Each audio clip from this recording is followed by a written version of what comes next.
السلام علیکم ورحمۃ اللہ وبرکاتہ۔ تفسیرات احمدیہ سورۃ البقرہ۔ ففی مسألۃ ان الاباحۃ اصل فی الاشیاء قولہ تعالی هو الذی خلق لکم ما فی الارض جمیعا ثم استوى الی السماء فسواہن سبع سماوات وهو بکل شیء علیم۔ تو سورہ بقرہ کی جس آیت سے سب سے پہلے استدلال کیا ہے تو وہ یہ آیت کریمہ ہے، اور کس مسئلے میں استدلال کیا ہے کہ اباحت اشیاء میں اصل ہے، تو اس مسئلے کے متعلق اس آیت سے استدلال کیا ہے۔ فرماتے ہیں کہ اباحت اشیاء میں اصل ہے، اس مسئلے کے متعلق اللہ کا یہ فرمان ہے کہ هو الذی، اللہ کی ذات ہی وہ ہے کہ جس نے تمہارے لیے زمین میں موجود تمام چیزوں کو پیدا فرمایا، ثم استوى الی السماء، پھر آسمان کی طرف قصد فرمایا، فسواہن سبع سماوات، اور ان کو ٹھیک 7 آسمان بنایا، اور وہ ہر چیز کا علم رکھنے والا ہے۔ فرماتے ہیں ھذا بیان نعمت یخاطب بها الکفار او المؤمنون او کلاہما۔ تو یہ اس آیت کریمہ میں ایک نعمت کا بیان ہے، نعمت کی شماری ہے کہ جس نعمت سے خطاب کیا گیا ہے کفار کو، تو یخاطبو کے نائب فاعل الکفار او المؤمنون او کلاہما، تو اس نعمت کے ذریعے خطاب کیا گیا ہے، اس آیت سے خطاب کیا گیا ہے کفار کو یا مومنین کو یا دونوں ہی کو۔ تو اگر یہ دیکھا جائے کہ پچھلی آیت کا طرز یہ بتا رہا ہے کہ یہاں بھی مخاطب کفار ہیں، تو اس لیے کفار مخاطب ہو سکتے ہیں، جیسے کیف تکفرون باللہ وکنتم امواتا فاحیاکم ثم یمیتکم ثم یحییکم ثم الیہ ترجعون، تو یہ کفار سے خطاب ہے۔ پھر هو الذی خلق لکم، یا یہ کہ اس میں نعمتوں کا بیان ہے، زمین کی نعمتوں کے اصل حقدار صرف مومنین ہیں، اس لیے کچھ لوگوں نے کہا کہ مومنین مخاطب ہیں، اور یہ دیکھا جائے کہ یہاں پر زمین کی نعمتیں ہیں کہ جس سے لطف اندوز مومنین بھی ہوتے ہیں اور کفار بھی ہوتے ہیں، تو اس اعتبار سے دونوں ہی مخاطب ہیں، تو یا تو کفار مخاطب ہیں یا مومنین یا دونوں ہی۔ فرماتے ہیں واللام فی لکم للانتفاع، اور خلق لکم میں جو لام ہے وہ برائے انتفاع ہے، یعنی تمہارے فائدے کے لیے زمین کی اشیاء کو پیدا فرمایا۔ اب دنیاوی فائدہ بھی ہے کہ ہم دنیا میں اپنی بدن کے مصالح حاصل کرتے ہیں، اور دینی فائدہ بھی ہے، یعنی اخروی فائدہ ہے کہ جو زمینی عجائبات ہیں اور جو لذات و آلام ہیں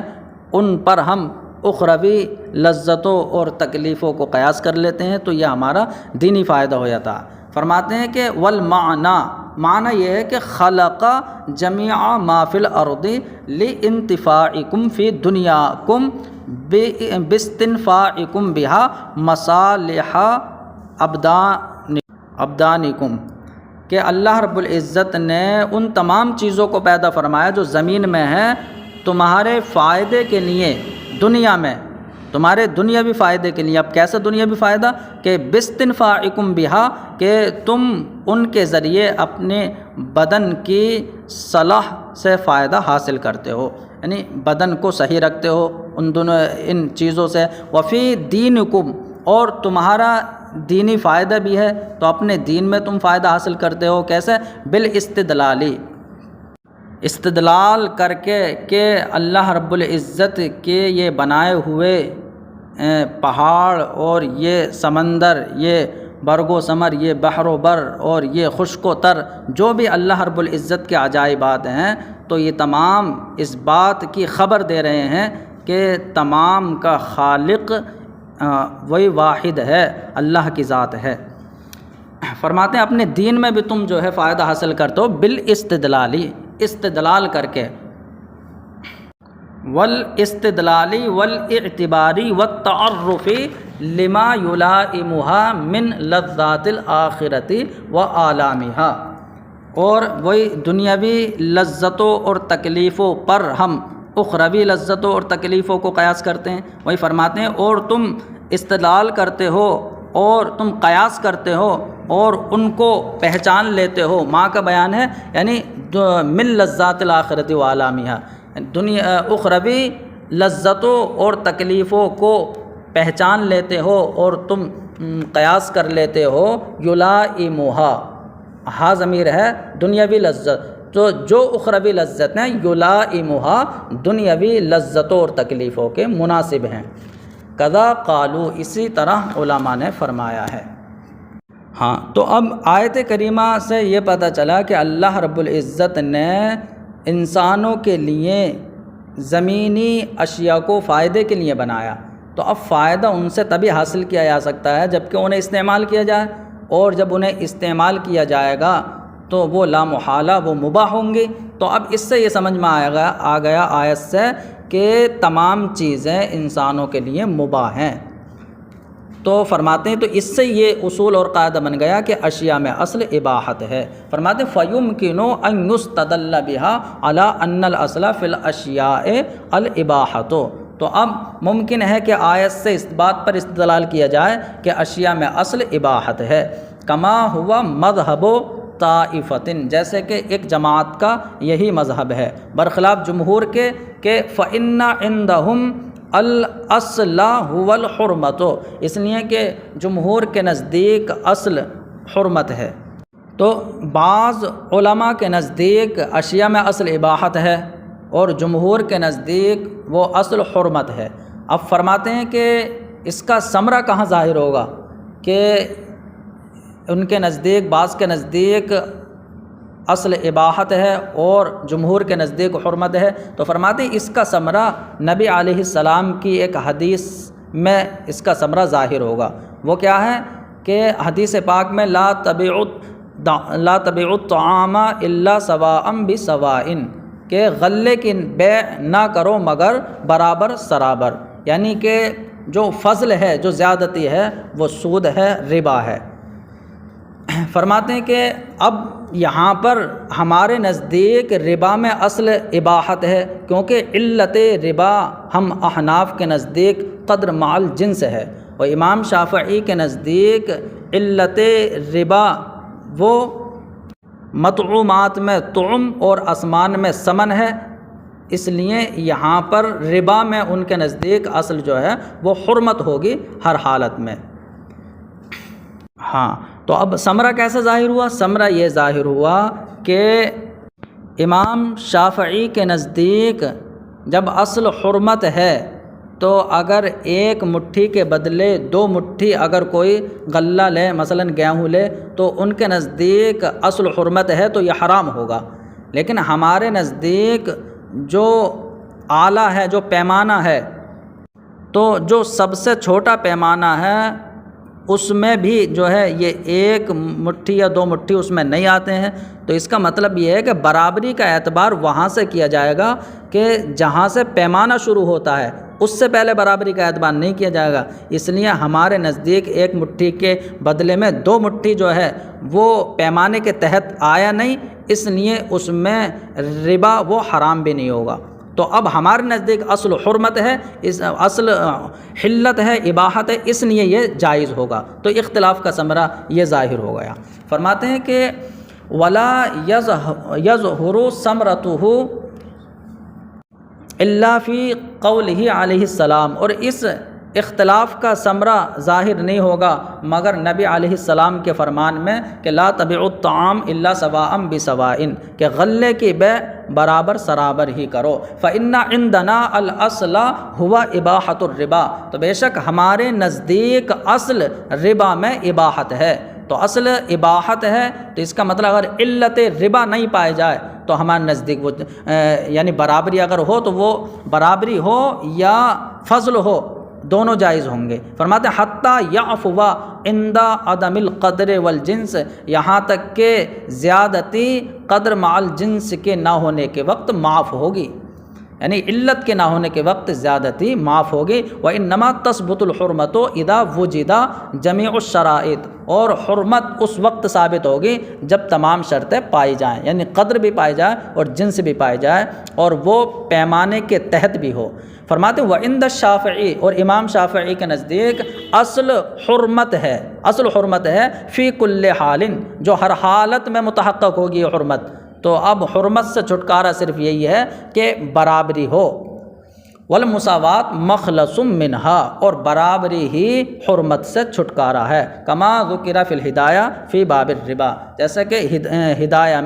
ہدایہ کے باب الربا میں یہ مذکور ہے۔ فرماتے لأن ذالک مبنی علی اصل آخر،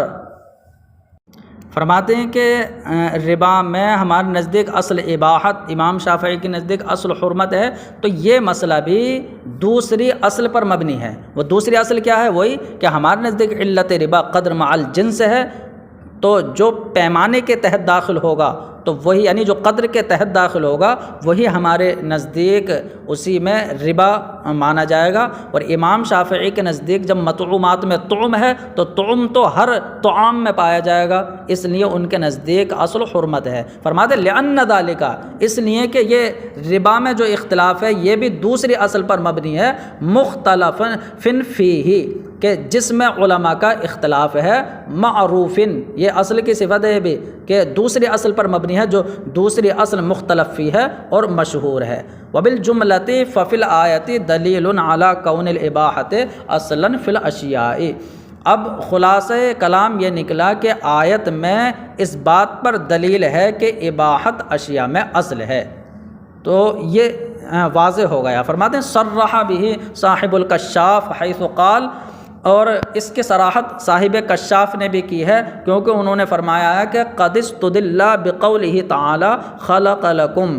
علی ان الاشیاء التي يصلح ان ينتفع بها ولم تجری مجرى المحظورات في العقل خلقت في الاصل مباحة مطلقا لكل احد ان يتناولها وينتفع بها۔ فرماتے ہیں کہ کیونکہ صاحب کشاف نے اس طریقے سے فرمایا ہے کہ خلق لکم، اللہ کے اس فرمان سے اس بات پر استدلال کیا گیا ہے کہ وہ اشیاء یصلح ان ينتفع بها، کہ جو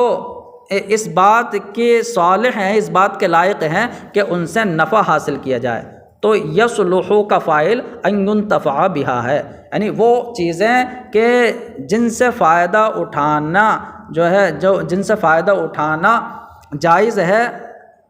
فائدہ اٹھائے جانے کے وہ صالح ہیں، ولم تجری مجرى المحظورات فی العقل، اور ممنوعات عقلی کی جگہ نہیں ہیں، یعنی ایسی جگہ پر نہ ہو کہ جو عقلاً ممنوع ہے۔ ہاں، فرماتے ہیں خلقت فی الاصل، تو وہ چیزیں اصل میں مطلقاً مباح ہو کر پیدا کی گئی ہیں ہر ایک کے لیے، تو ہر ایک کے لیے وہ مباح پیدا کی گئی ہیں کہ وہ ہر ایک اس کو تناول کر لے اور اس سے جو ہے فائدہ اٹھائے۔ وقد صرح به صاحب المدارک، اور صاحب مدارک نے بھی اس کی صراحت کی ہے، کیونکہ انہوں نے فرمایا قد استدل الکرخی و ابو بکر رازی والمعتزلہ، کہ امام کرخی، ابو بکر رازی اور معتزلہ نے خلق لکم سے استدلال کیا ہے اس بات پر کہ وہ چیزیں کہ جن سے نفع حاصل کیا جانا صحیح ہے، ہاں، جو نفع اٹھائے جانے کے لائق ہیں، خلقت مباحۃ فی الاصل، تو وہ اصل میں مباح بنا کر پیدا کی گئی ہیں، یعنی وہ مباح ہو کر تمام جو ہے پیدا ہیں۔ وذکر الامام فخر الاسلام فی بحث المعارضہ، اب یہاں سے جو ہے یعنی یہ بات جب پیچھے ثابت کر دی کہ آیت میں اس بات پر دلیل ہے کہ اباحت اشیاء میں اصل ہے، اور تائید کے طور پر صاحب کشاف کی عبارت لائے اور صاحب مدارک سے کی تائید بھی پیش کی، تو اب امام فخر الاسلام بزدوی کی یہاں تائید پیش کر رہے ہیں کہ فخر الاسلام بزدوی نے اس طریقے سے بحث کی ہے اور اس طریقے کا ان کا انداز ہے کہ جو یہ بتا رہا کہ اشیاء میں اصل اباحت ہے، فرماتے ہیں کہ امام فخر الاسلام بزدوی نے معارضہ کی بحث میں یہ فرمایا ہے کہ انہو اذا تعارض المبیح والمحرم ترجح المحرم لتأخرہ دلالتاً، کہ انہوں نے فرمایا کہ مبیح اور محرم میں جب تعارض ہو جائے، یعنی ایک دلیل مبیح ہے اور ایک دلیل محرم ہے، جب دونوں میں تعارض ہو جائے تو اب دلیل محرم بعد میں ہونے کی وجہ سے وہ دلالت کرنے میں وہ راجح ہوگی، تو اب دلالت کے اعتبار سے دلیل محرم راجح ہوگی اور وہی جو ہے دلیل بنے گی۔ کیسے؟ فَإِنَّ الْإِبَاحَةَ لَمَّا كَانَتْ أَصْلِيَّةً فِي الْأَشْيَاءِ، فرماتے ہیں اس لیے کہ اباحت جب اشیاء میں اصل ہے، تو اباحت تو اشیاء میں اصل ہے، فرماتے ہیں کہ کان المحرم لتأخرہ ناسخا للمبیح، تو اب اباحت اشیاء میں اصل ہے تو جو بعد میں محرم آئے گا تو وہ محرم بعد میں ہونے کی وجہ سے اس مبیح کے لیے ناسخ ہوگا۔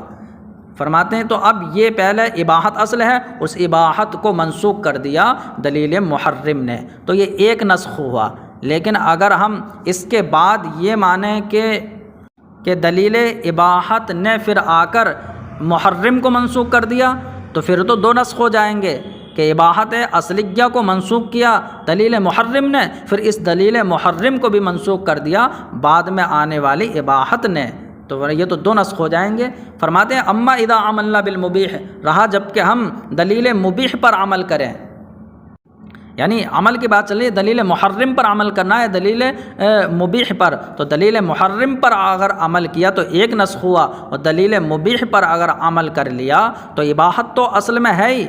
تو اباحت کو منسوخ جو ہے محرم نے کیا اور محرم کو منسوخ پھر یہ اباحت کر دے گی، تو دو نسخ ہو جائیں گے۔ فرما رہے ہیں اگر ہم مبیح پر عمل کر لیں وجعلناہ مؤخرا، اور ہم دلیل مبیح کو مؤخر قرار دیں، تکرر النسخ، تو اب تکرار نسخ ہو جائے گا۔ کیسے؟ اس لیے کہ اباحت جب ہر چیز میں اصل ہے تو کان المحرم ناسخ اللہ، تو اب دلیل محرم اس کے لیے ناسخ ہوگی۔ ثم کان المبیح العارضی، پھر آپ بعد میں جو ہے مبیح پر اگر عمل کریں گے تو عارضی جو دلیل مبیح ہوگی وہ اس محرم کے لیے ناسخ بن جائے گی، تو یہ دو نسخ ہو گئے نا۔ فرماتے ہیں ثم قال، پھر فخر الاسلام نے فرمایا وَهَذَا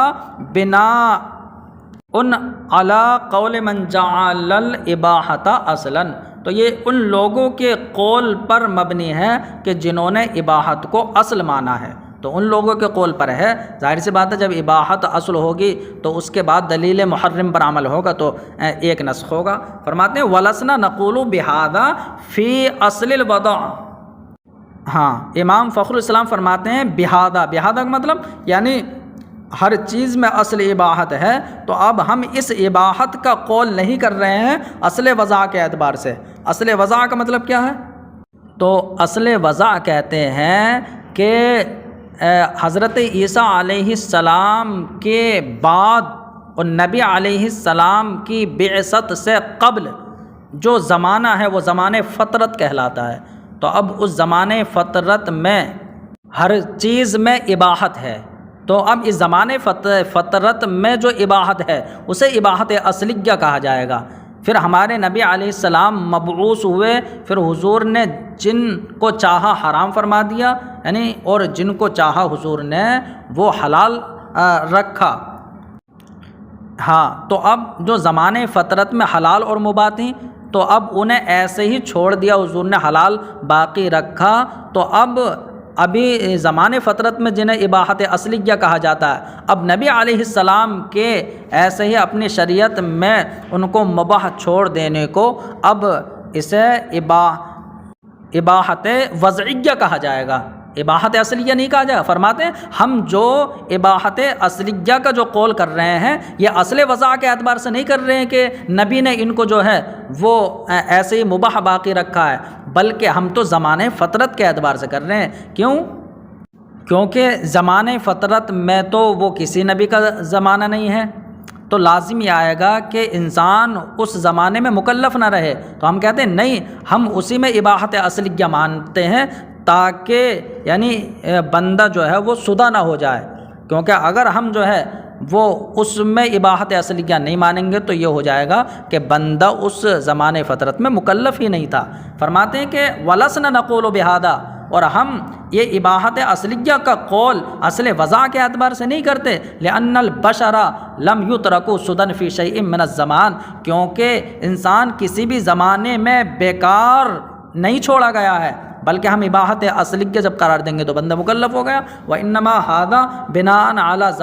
زمان الفطرت قبل شریعتنا، بلکہ یہ جو اباحت اصلیہ ہے یہ زمانے فطرت پر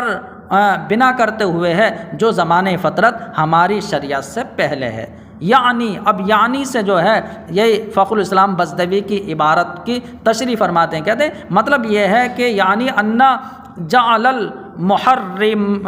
المحرمی ناسخا، یعنی کہ محرم کا ناسخ قرار دینا یہ ان لوگوں کے قول پر مبنی ہے کہ جنہوں نے اباحت کو اشیاء میں اصل قرار دیا ہے، کل کرخی جیسے کہ امام کرخی اور ابو بکر رازی ہیں، اور احناف و شوافع کے فقہا کی ایک جماعت ہے، اور جمہور معتزلہ ہیں۔ فرماتے ہیں وَلَسْنَا نَقُولُ بِكَوْنِ الْإِبَاحَةِ أَصْلًا فِي الْوَضْعِ، اور ہم اباحت کے اصل وضع کے اباحت کے وضع میں اصل ہونے کا قول نہیں کرتے ہیں کہ ہمارے نبی نے ان کو جو ہے ایسی باقی رکھا ہے، تو ہم اباحت اصلیہ کا قول وضع کے اعتبار سے نہیں کرتے ہیں، لأن عباد اللہ تعالی لم یترکوا مہملا فی شیء من الزمان، کیونکہ اللہ کے بندوں کو کسی بھی زمانے میں بیکار اور یعنی مہمل بنا کر نہیں چھوڑا گیا ہے۔ ولو کان الاباحۃ اصلا، اور اگر اباحت وضع کے اعتبار سے اصل ہو تو اب ظاہر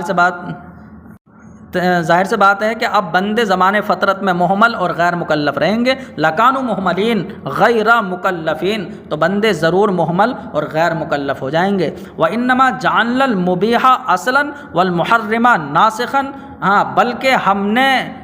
مبیح کو اصل اور محرم کو ناسخ قرار دیا ہے زمانے فطرت پر بنا کرتے ہوئے جو زمانے فطرت حضرت عیسیٰ علیہ السلام اور ہمارے نبی صلی اللہ علیہ وسلم کے بیچ کا زمانہ ہے، ہاں قبل شریعتنا، اور جو زمانے فطرت ہماری شریعت سے پہلے ہے۔ فإنه كان الإباحة أصلا حينئذ، کیونکہ اباحت اس وقت جو ہے وہ اصل تھی، اباحت اصلیہ تھی اس وقت۔ ثم بعث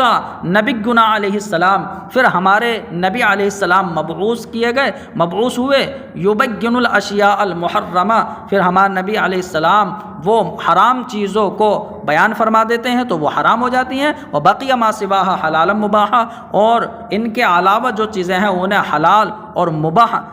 رہنے دیتے ہیں تو اس میں اباحت وضعیہ ہو جاتی ہے۔ ہاکذا فی حواشیہ، اور یوں ہی فخر الاسلام کے حواشی میں ہے۔ فرماتے ہیں ثم کون الاصل عندنا الاباحۃ لا ینافی ان یکون الشیء حراما لعینہ۔ اب یہاں سے ایک اعتراض کا جواب دیتے ہیں، کوئی اگر اعتراض کرے کہ آپ یہ کہتے ہیں کہ اشیاء میں اصل اباحت ہے تو پھر جو حرام لعین ہی ہے جیسے کہ زنا اور شراب، یا حرام لغیر ہی ہے جیسے کہ دوسرے کے مال کو کھانا، اور جیسے گھوڑے کا کھانا جو مکروہ تحریمی ہے، یا بلی کا جھوٹا جو مکروہ تنزیہی ہے، تو اب یہاں پر تو اشیاء میں اصل اباحت نہیں ہے، تو اس کا کیا جواب ہوگا؟ فرماتے ہیں جواب یہ ہے کہ ہم نے جو یہ کہا ہے کہ اشیاء میں اصل اباحت ہے، یہ وہاں پر ہے کہ جہاں پر حرمت قطعی، جہاں پر حرمت لعینہ پر دلیل قطعی نہ ہو اور حرمت لغیرہ پر دلیل ظنی نہ ہو، یا یعنی مکروہ تحریمی و تنزیہی پر دلیل نہ ہو، تو ہماری گفتگو وہاں پر ہے، تو کوئی اعتراض نہیں ہے۔ فرماتے ہیں ثم کون الاصل عندنا الاباحۃ، یہ کون مصدر کی خبر ہے، یعنی کون الاصل الاباحۃ، پھر ہمارے نزدیک اصل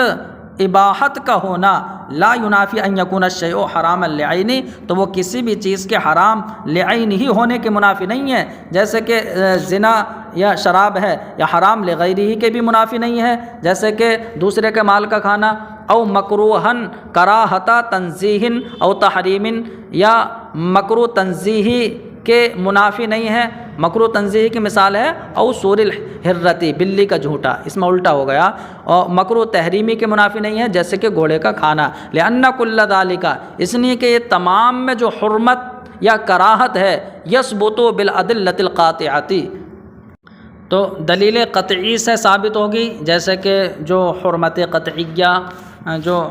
حرمت لعینہ یا لغیرہ، او الظنیہ، یا دلیل ظنی سے وہ حرمت ثابت ہوگی جیسے کہ جو مکروہ ہے۔ فرماتے ہیں وَإِنَّمَا الْكَلَامُ، تو اب یہ منافی کیوں نہیں ہے؟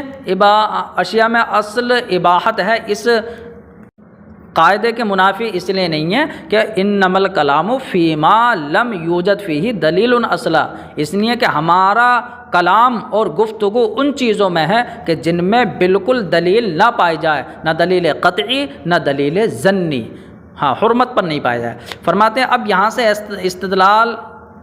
کا جواب دیتے ہیں، یعنی مباحی ایک فرقہ ہے تو اس نے اس آیت کریمہ سے استدلال کیا ہے کہ هو الذی خلق لکم ما فی الارض جميعا، کہ اللہ نے تمہارے لیے زمین کی ساری چیزوں کو پیدا کیا ہے، تو فائدے کے لیے پیدا کیا ہے، تو وہ فرقہ کہتا ہے کہ ہر ایک کے لیے مسلمانوں کا مال مباح ہے، جو چاہے لے لے، کوئی کسی کو نہ روکے گا۔ تو فرماتے ہیں مباحی فرقے نے جو استدلال کیا ہے، کہاں آیت کا مفہوم ہے اور کہاں ان کا استدلال ہے، دونوں میں کوئی جو ہے وہ ربط ہی نہیں ہے۔ فرماتے وَأَمَّا مَا تَمَسَّكَ بِهِ الْمُبَاحِقُونَ، اور رہا وہ استدلال کہ جو مباحی فرقے نے کیا ہے کہ انا مال المسلمین مباح لکل واحد، کہ مسلمانوں کا مال ہر ایک کے لیے مباح ہے، کہ ان یاخذ ما شاء، کہ جو چاہے لے لے، کوئی کسی کو منع نہیں کر سکتا، وان اللہ تعالی اذا احب عبدا، اور وہ کہتے ہیں کہ اللہ رب العزت جب کسی بندے کو محبوب بنا لے تو لم یضرہ ذنب او ومباشرۃ حرام، تو اب اس بندے کو جو اللہ کا محبوب بن گیا اس کو نہ کوئی گناہ نقصان دے گا نہ حرام کا ارتکاب نقصان دے گا، تو وہ مباحی فرقہ یہ بھی کہتا ہے کہ اب تو وہ کچھ بھی کرے۔ فرماتے ہیں کما صرح بہ الامام الزاہد، جیسے کہ امام زاہد نے اس کی صراحت فرمائی ہے، فمعاذ اللہ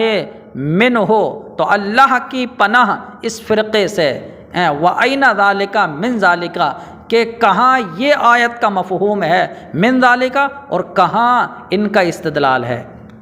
فرماتے کہاں یہ آیت اس استدلال سے، مطلب کہاں یہ آیت کا مفہوم اور کہاں ان کا استدلال۔ وَلِهَذَا قَالَ القاضی بیضاوی فی جوابہ، اس لیے قاضی بیضاوی نے ان کا جواب یہ فرمایا ہے کہ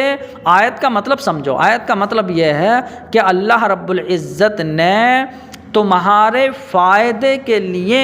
چیزوں کو مباح کیا ہے، تو آیت کا مطلب یہ ہے کہ نفع بخش چیزوں کو مباح کیا ہے۔ تو جو چیزیں نقصان دینے والی ہیں جیسے مٹی کو کھانا یا اور دوسری چیزیں، تو وہ تھوڑی کھانے کے لیے مباح ہے، تو نفع بخش چیزوں کو مباح کیا ہے، یا آیت کا مطلب ہے۔ اب اس سے یہ بھی نہ سمجھ لیا جائے کہ ہر ایک چیز ہر ایک کے لیے مباح ہے، جیسے کہ مباحی فرقے نے استدلال کیا، بلکہ یہاں پر مطلب یہ ہے کہ مجموعہ وہ مجموعے کے لیے مباح ہے، یعنی زمین کی مجموعی چیزیں وہ مجموعے انسان کے لیے مباح ہے۔ تو اس کا مطلب یہ ہوا کہ اگر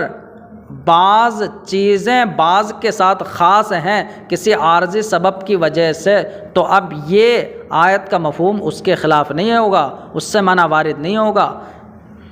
جیسے کہ اگر کسی کی ملکیت میں کوئی چیز ہے تو وہ اس کے فائدے کے لیے خاص ہو گئی، ہم دوسرا فائدہ نہیں اٹھا سکتا، کیوں؟ کیونکہ مطلب تو یہ ہے نا کہ مجموعی چیزیں وہ تمام لوگوں کے لیے ہیں، تو اب یہ مطلب نہیں ہے کہ ہر ایک چیز ہر ایک کے لیے ہے۔ فرماتے ہیں وَهُوَ، اور آیت میں جو مذکور ہے وہ یقتضی اباحت الاشیاء النافعہ، تو وہ نفع بخش چیزوں کے مباح ہونے کا تقاضا کرتا ہے، ولا یمنع اختصاص بعضها ببعض لاسباب عارضۃ، اور کسی عارضی سبب کی وجہ سے، اب عارضی سبب چاہے ملکیت ہو